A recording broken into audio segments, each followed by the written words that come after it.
Hello viewers, learn unlimited চ্যানেলের পক্ষ থেকে স্বাগতম সবাইকে। আজকের ভিডিওতে আমরা দেখব মাইক্রোসফট এক্সেলে লজিক্যাল ফর্মুলা ব্যবহার করে কিভাবে খুব সহজেই একটি রেজাল্ট শিট তৈরি করা যায়। তো আমরা মাইক্রোসফট এক্সেলের লজিক্যাল ফর্মুলা ব্যবহার করে এখানে টোটাল অ্যামাউন্ট আমরা অটোমেটিক্যালি তৈরি করব, তারপরে এভারেজ অ্যামাউন্ট এবং সবশেষে গ্রেড অ্যামাউন্ট আমরা অটোমেটিক্যালি ক্যালকুলেশন করে ফেলব।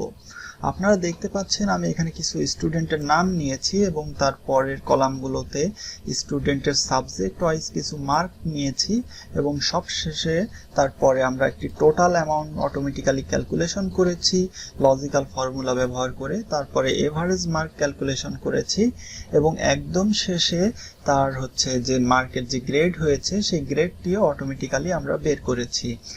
তো আমরা কিভাবে এই প্রজেক্টটি করতে পারি সে বিষয়টি আমাদের আজকের এই ভিডিওতে দেখব।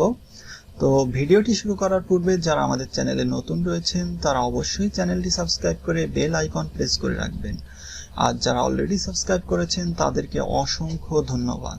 আমি এখানে কিছু স্টুডেন্টের নাম এবং তাদের কিছু সাবজেক্ট এবং কিছু মার্কের অ্যামাউন্ট নিয়েছি। তো এটা আমি আর আপনাদেরকে দেখাচ্ছি না, আশা করি আপনারা এতটুকু তৈরি করতে পারবেন। আমি মেইন যে লজিক্যাল ফর্মুলা ব্যবহার সেটি আমি দেখাবো। তো এখানে আমরা টোটাল অ্যামাউন্ট বের করব। তো টোটাল অ্যামাউন্ট বের করার জন্য আমরা ফার্স্টে ফর্মুলার জন্য লিখব ইকুয়াল টু বা সমান সমান, তারপর লিখবো SUM সাম, তারপর একটি ফার্স্ট ব্র্যাকেট দিব এবং ফার্স্ট ব্র্যাকেট দেওয়ার পরে আমাদের এই শুরুর সাবজেক্টের সেল থেকে শুরু করে একদম শেষ সাবজেক্টের সেল পর্যন্ত আমরা ড্র্যাগ করে ধরে সিলেক্ট করব। তারপরে ফার্স্ট ব্র্যাকেট ক্লোজ করব, তারপর কিবোর্ড থেকে এন্টার প্রেস করব। এক্ষেত্রে আমাদের এই সোহাগ নামের স্টুডেন্টের বাংলা থেকে কেমিস্ট্রি পর্যন্ত সাবজেক্টগুলোর টোটাল মার্ক এখানে যোগ হয়ে চলে আসবে। তো আমরা এই সেলটা নিচে আমরা মাউস পয়েন্টার নিয়ে গেলে এরকম প্লাস সাইন দেখতে পাবো, সেটি ড্র্যাগ করে ধরে একদম নিচ অবধি টেনে ছেড়ে দিলে আমরা প্রত্যেকটা স্টুডেন্টের এই সাবজেক্ট ওয়াইজ মার্কটা টোটাল অ্যামাউন্ট আমরা এভাবে দেখতে পাবো, অর্থাৎ এটি অটোমেটিক্যালি লজিক্যাল ফর্মুলা ব্যবহার করে ক্যালকুলেশন হয়ে যাবে। আমরা এখন এখানে এভারেজ মার্ক বের করব। তো এভারেজ মার্ক বের করার জন্য আমরা ফর্মুলা লিখব, ফার্স্টে আমরা ইকুয়াল টু দিব বা সমান সমান, তারপর লিখব AVERAGE অর্থাৎ এভারেজ, তারপরে ফার্স্ট ব্র্যাকেট দিব। তারপরে আমরা যেটি করব সকল সাবজেক্টের সিলেক্ট করব। তো প্রথমে সাবজেক্টের শুরু থেকে শেষ সাবজেক্ট পর্যন্ত মার্ক সিলেক্ট করলাম, তারপরে আমি ফার্স্ট ব্র্যাকেট ক্লোজ করলাম, তারপর কিবোর্ড থেকে এন্টার দিলাম। এই ক্ষেত্রে আপনারা এভারেজ মার্ক দেখতে পাচ্ছেন 75% মার্ক। তো আপনাদের অনেক ক্ষেত্রে এমন হতে পারে যে এরকম অনেক বেশি অ্যামাউন্ট এসে যেতে পারে, অর্থাৎ দশমিকের পরের অ্যামাউন্টটি অনেক বেশি এসে যেতে পারে। যেমন আমি যদি ড্র্যাগ করে ধরে নিচে নিয়ে ছেড়ে দিই, সেক্ষেত্রে অনেক ক্ষেত্রে দেখতে পাচ্ছেন দশমিকের পরে 3-4টা পর্যন্ত ডিজিট চলে এসেছে। তো আমরা চাচ্ছি দশমিকের পরে 2টা ডিজিট রাখতে, এজন্য আমি সবগুলো সিলেক্ট করলাম। তারপরে এখান থেকে এই রাইট অ্যারো ডিক্রিজ ডেসিমাল এই অপশনে ক্লিক করতে থাকবো। তারপরে যখন আমার দশমিকের পরে 2 সংখ্যা এসে থেমে যাবে তখন আমি ক্লিক করা থামাতে পারি। সেক্ষেত্রে আমরা দশমিকের পরে 2 সংখ্যা পর্যন্ত এখানে দেখতে পাবো। কিন্তু আমরা যদি সম্পূর্ণ দশমিক এবং তারপরে সবটুকু তুলে দিতে চাই, সেক্ষেত্রে এখানে আবারও ক্লিক করলে দশমিক চলে যাবে। তো আমরা দশমিকের পরে 2 সংখ্যা পর্যন্ত নিতে চাচ্ছি, এজন্য আমরা এই পাশের এই অ্যারোটায় অর্থাৎ ইনক্রিজ ডেসিমাল এই অপশনটিতে 2বার ক্লিক করলাম। তো আপনারা দেখতে পাচ্ছেন প্রত্যেকটা স্টুডেন্টের এভারেজ মার্ক এখানে শো করছে। তারপরে যেটি আছে গ্রেডের কলাম, তো আমরা প্রত্যেকটা স্টুডেন্টের মার্কের গ্রেড বের করব। তো এই জন্য আমাদেরকে লজিক্যাল ফর্মুলা লিখতে হবে। তো লজিক্যাল ফর্মুলা লেখার জন্য শুরুতে দিব ইকুয়াল টু, তারপরে দিব ইফ অর্থাৎ যদি, ইফ দিয়ে ফার্স্ট ব্র্যাকেট দিব। তারপরে আপনারা এখানে দেখতে পাচ্ছেন লজিক্যাল টেস্ট লেখাটি উঠে এসেছে, অর্থাৎ আমরা এখানে লজিক দিব, লজিক্যাল টেস্ট দিব। এখানে লিখব মিনিমাম MIN মিনিমাম, তারপরে ফার্স্ট ব্র্যাকেট দিব। তারপরে আমরা এখানে নাম্বার 1 এসেছে, অর্থাৎ আমরা নাম্বার রেঞ্জটা সিলেক্ট করে দিব।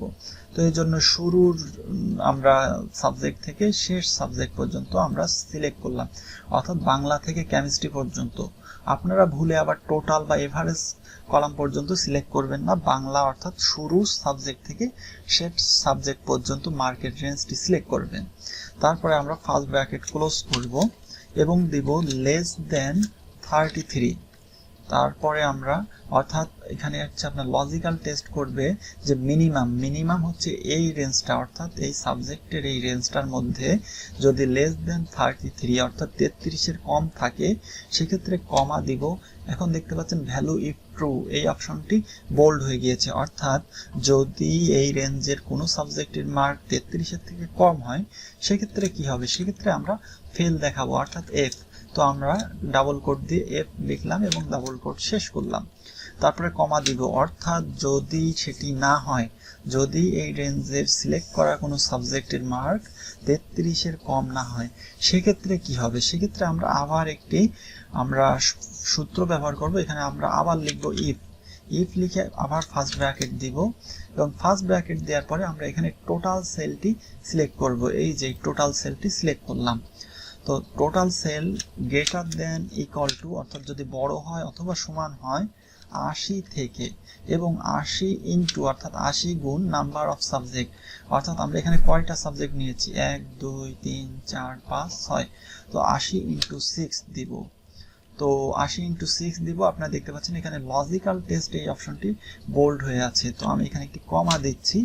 তো কমা দিলে এবার ভ্যালু ইফ ট্রু বোল্ড হয়ে আছে, অর্থাৎ যদি এই ফাংশন এইটি সত্য হয় যে 3 অর্থাৎ টোটালের সেলটি যদি 80 এর থেকে বড় হয় অথবা 80 এর সমান হয়, অর্থাৎ 80 ইন্টু 6 6টা সাবজেক্টের টোটাল যদি 80 ইন্টু 6 অর্থাৎ 480, 600 6 48 480 মার্কের থেকে বড় অথবা সমান হয় সেক্ষেত্রে কি হবে, সেক্ষেত্রে আমরা দেখাবো হচ্ছে এ প্লাস।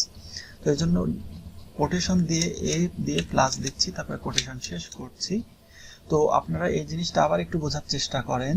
তো আমরা এখানে শুরুতে করেছিলাম যদি আমাদের কোনো সাবজেক্টের মার্ক 33-এর থেকে কম হয় সেক্ষেত্রে এখানে এফ দেখাবে অর্থাৎ ফেল, কিন্তু সেটা যদি না হয় ভ্যালু ইফ ফলস যদি হয় সেক্ষেত্রে আমরা এখানে আবার একটি ফাংশন আমরা চালিয়েছি, সেটি হচ্ছে ইফ J3 অর্থাৎ আমাদের এই টোটাল অ্যামাউন্ট, কারণ এখানে আপনার তো অবশ্যই 33-এর বেশি হবে তবেই আমাদের এটি কাজ করবে, 33-এর কম হলে তো অলরেডি ও এফ বা ফেল দেখিয়ে দিবে।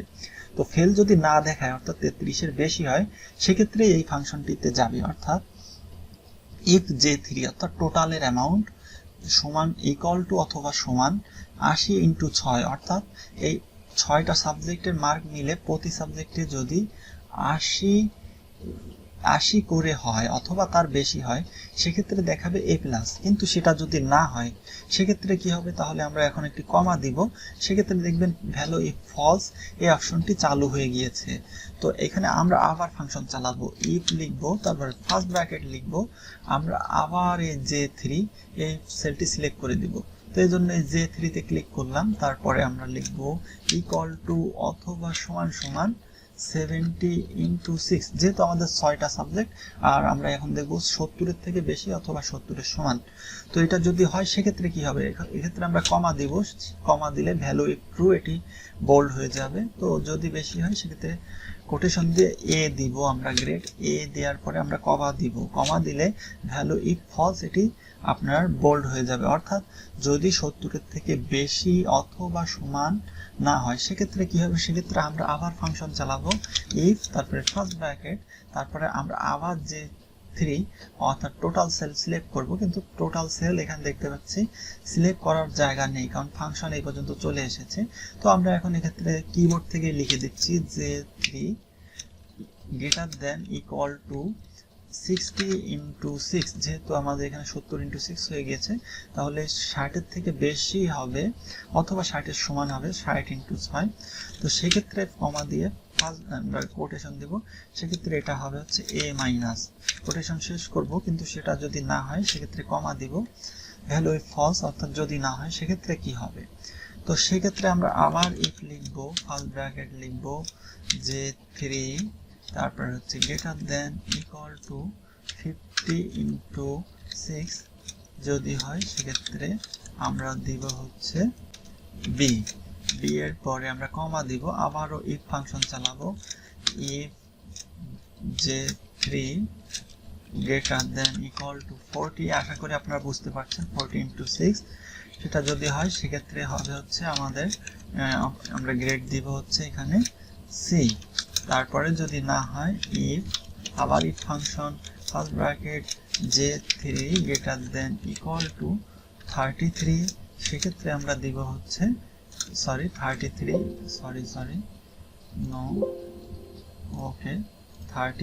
ইন্টু 6 হবে। 33 ইন্টু 6 যদি হয় সেক্ষেত্রে আমরা দিব হচ্ছে ডি গ্রেড হচ্ছে আমরা কোটেশন শেষ করব, তারপরে হচ্ছে আমরা একটি কমা দিব। তো কমা দেওয়ার পরে ভ্যালু ফলসে, এখানে আমরা আর কিছুই দিব না।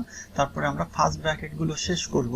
তো ফার্স্ট ব্র্যাকেটগুলো আপনারা গুনেও শেষ করতে পারেন, অর্থাৎ যে কয়টা ফার্স্ট ব্র্যাকেট শুরু করেছেন সেই কয়টা ফার্স্ট ব্র্যাকেট গুনে শেষ করলেও হয়, অথবা আপনারা এখানে একটি বুদ্ধিমত্তা খাটালে আর ফার্স্ট ব্র্যাকেটগুলো গুনতে হবে না। এক্ষেত্রে আপনারা খেয়াল করবেন, আমি যখন এখানে একটা ফার্স্ট ব্র্যাকেট ক্লোজ করব তখন এই ফার্স্ট ব্র্যাকেটটি একটু বোল্ড মতো হবে।